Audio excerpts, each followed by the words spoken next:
अस्सलाम वालेकुम नाज़रीन, आज ਅਸੀਂ ਤੁਹਾਨੂੰ ਸ਼ਿਮਲਾ ਮਿਰਚਾਂ ਬਣਾਉਣ ਦੀ ਰੈਸਪੀ ਦੱਸਾਂਗੇ। शिमला मिर्च एक अजीम सब्जी है जी। हाँ जी एक बिल्कुल। इंसान दोस्त टारक है। ਇਹ ਲੋ ਕੈਲਰੀਕ ਫੂਡ ਹੈ ਜਿਸਮ ਦੇ ਵਿੱਚ ਮੌਜੂਦ ਅਜ਼ਾਫੀ ਕੈਲਰੀ ਨੂੰ ਜਲਾਉਂਦੀ ਵੀ ਹੈ, ਖਤਮ ਵੀ ਕਰਦੀ ਹੈ। ਵਿਟਾਮਿਨ ਏ ਔਰ ਸੀ ਦੇ ਨਾਲ ਭਰਪੂਰ ਹੈ। ਖੂਨ ਦੇ ਵਿੱਚ ਮੌਜੂਦ ਰੈੱਡ ਕਾਰਪਸਲ ਚੋਂ ਚਰਬੀ ਵੀ ਘਟਾਉਂਦੀ ਹੈ। ਐਂਟੀ ਕੈਂਸਰ ਹੈ। ਵਾਹ। ਔਰ ਇਹ ਆਇਰਨ ਨਾਲ ਭਰਪੂਰ ਹੈ। ਵਾਹ ਜੀ। ਹੁਣ ਇਹਦੀ ਤਫਸੀਲ ਦੱਸੋ। ਇਹਦੇ ਵਿੱਚ ਸ਼ਿਮਲਾ ਮਿਰਚਾਂ ਦੇ ਵਿੱਚ ਅਸੀਂ 1 ਕਿਲੋ ਗੋਸ਼ਤ ਪਾਵਾਂਗੇ ਤੇ ਅਸੀਂ ਇਹਦੇ 'ਚ ਆਲੂ ਵੀ ਵੈਸੇ ਡਾਲ ਰਹੇ ਹਾਂ। ਹਾਫ ਕੇਜੀ ਸੀ ਆਲੂ। ਠੀਕ ਹੈ ਜੀ। ਇਹਦੇ ਵਿੱਚ ਪਕਾਵਾਂਗੇ ਟਮਾਟਰ ਨੇ, ਉਹ ਤੇ ਮਸਾਲੇ ਨੇ। ਹਾਂਜੀ ਉਹੀ ਮਸਾਲੇ ਨੇ ਤਕਰੀਬਨ ਜਿਹੜੇ ਹਰ ਸਾਲ 'ਚ ਇਸਤੇਮਾਲ ਹੁੰਦੇ ਨੇ। ਪਿਆਜ਼, ਥੂਮ ਔਰ ਅਦਰਕ ਦਾ ਪੇਸਟ, ਹਰੀ ਮਿਰਚ, ਜ਼ੀਰਾ, ਸੁੱਕਾ ਧਨੀਆ ਪਾਊਡਰ, ਥੋੜਾ ਜਿਹਾ ਸਾਬਤ ਧਨੀਆ, ਆਪਣਾ ਸਾਬਤ ਮਸਾਲਾ ਹੈ, ਗਰਮ ਮਸਾਲਾ ਹੈ, ਸਾਡੇ ਕੋਲ ਕੁੱਟੀ ਵੀ ਲਾਲ ਮਿਰਚ, ਹਾਫ ਚਮਚ ਹਲਦੀ, 1 ਚਮਚ ਨਮਕ ਹੈ। ਠੀਕ ਹੋ ਗਿਆ। ਉਹ 1 ਕੱਪ ਆਏ, ਉਹਦੇ 'ਚ ਅਸੀਂ ਆਇਲ ਵੀ ਪਾਵਾਂਗੇ। ਉਹ ਵੀ ਅਸਲੇ ਮਾਮੂਲੀ ਹੈ ਜੀ। ਹਾਂਜੀ ਚੀਜ਼ਾਂ ਉਹੀ ਰੂਟੀਨ ਦੀਆਂ ਨੇ ਹਾਂਜੀ ਤਕਰੀਬਨ। ਤੇ ਹੁਣ ਫਿਰ ਪਕਾਉਣਾ ਸ਼ੁਰੂ ਕਰੀਏ।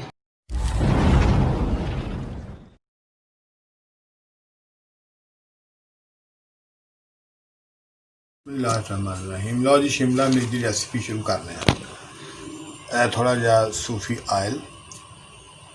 चलो बस काफ़ी। लाओ प्याज,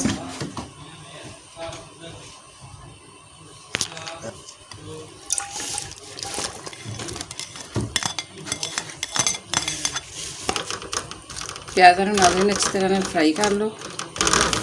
नाज़रीन प्याज साढ़े ब्राउन हो गए ने। ਹੁਣ ਇਹਦੇ ਵਿੱਚ ਪਾਵਾਂਗੇ ਗੋਸ਼ਤ।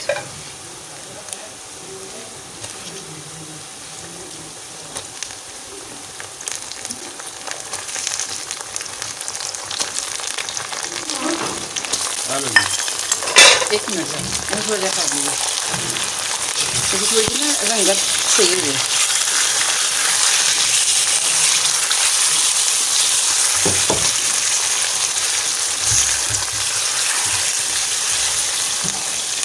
ਨਾਲ ਹੀ ਇਹਦੇ ਵਿੱਚ ਪਾ ਦਿਓ ਅਦਰਕ ਔਰ ਲਸਣ ਦਾ ਪੇਸਟ।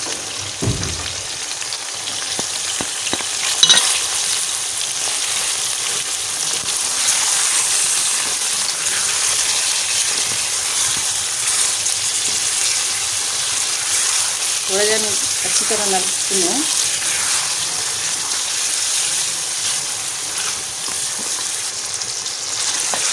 ਗੋਸ਼ਤ ਥੋੜ੍ਹਾ ਜਿਹਾ ਫਰਾਈ ਹੋ ਗਿਆ। ਹੁਣ ਇਹਦੇ ਵਿੱਚ ਪਾ ਦਿਓ ਟਮਾਟਰ,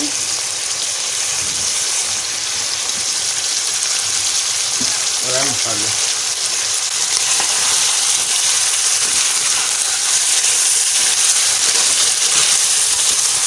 अच्छी तरह टमाटर ना मिक्स करना है। ये मसाले 1 चम्मच अच्छी रखे हुए हैं।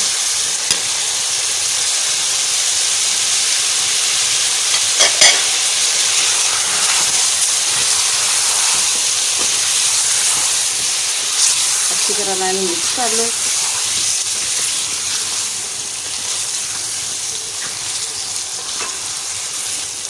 थोड़ी देर वास्ते ਅਸੀਂ ਪਕਾਵਾਂਗੇ 5 ਮਿੰਟ, ਫਿਰ ਦੇਖਦੇ ਹਾਂ।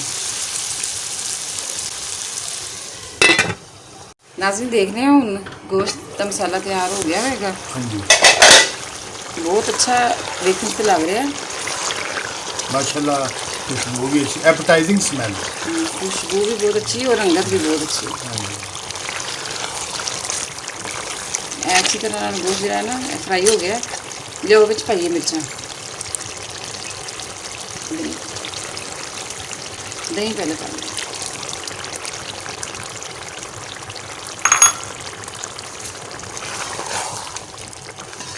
दही तो असल च सालन की टेस्ट ਨੂੰ ਇਨਹੈਂਸ ਕਰਦਾ ਔਰ ਕੁਛ ਜ਼ਾਇਕਾ ਬਣਾਉਂਦਾ ਹੈ।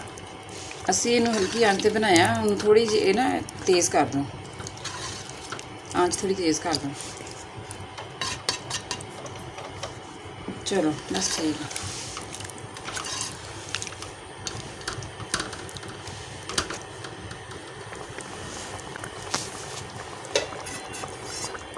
थोड़ा पकेगा तो फिर देखने हैं। फिर गोश्त फ्राई हो गया होगा।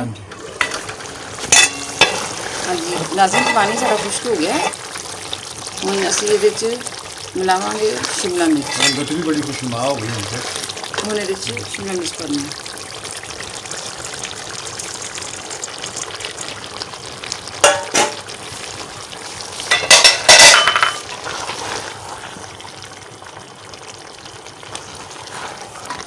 ਇਹਨੂੰ ਅੱਛੀ ਤਰ੍ਹਾਂ ਮਸਾਲੇ ਦੇ ਵਿੱਚ ਮਿਕਸ ਕਰੋ।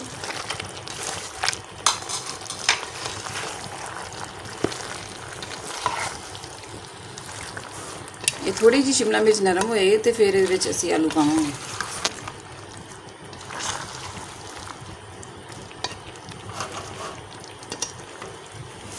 ਉਸ ਦੇਰ ਨੂੰ ਢੱਕਣਾ ਪਏਗਾ ਨਾ। ਹਾਂਜੀ, ਥੋੜਾ ਜਿਹਾ ਇਹਨੂੰ ਨਾ ਰੱਖ ਦੇਣਾ ਤਾਂ ਕਿ ਗਲ ਜਾਏ। ਚਲੋ ਦੇਖਦੇ ਹਾਂ ਕਿੱਥੇ ਤੱਕ ਪਹੁੰਚਿਆ ਸਾਲਨ।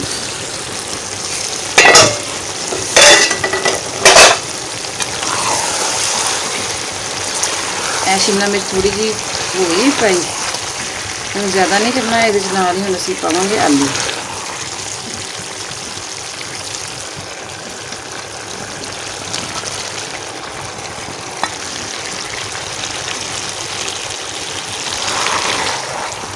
ਤਕਰੀਬਨ ਇਹਦੇ 'ਚ ਪਾਣੀ ਦਾ ਇਸਤੇਮਾਲ ਨਹੀਂ ਹੋਇਆ ਸਾਲਨ ਦੇ ਵਿੱਚ ਨਾ।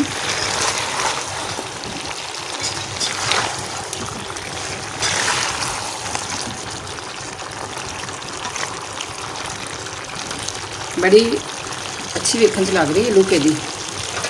थोड़ा ਜਿਹਾ पिसा मसाला पा के ਅਸੀਂ ਇਹਨੂੰ दम ला देंगे। 10 मिनट दम लगा के फिर चेक करने की सोचा।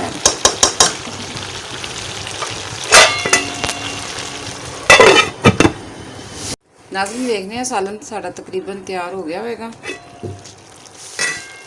माशाल्लाह माशाल्लाह। वाह जी, हांडी की शक्ल तो बड़ी अच्छी है। आलू देखने गल गए ने। हाँ जी, आलू भी गल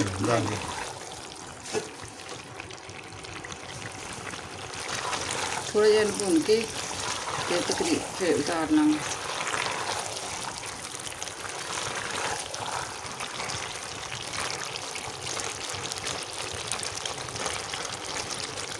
चलो हम सर्व करिए।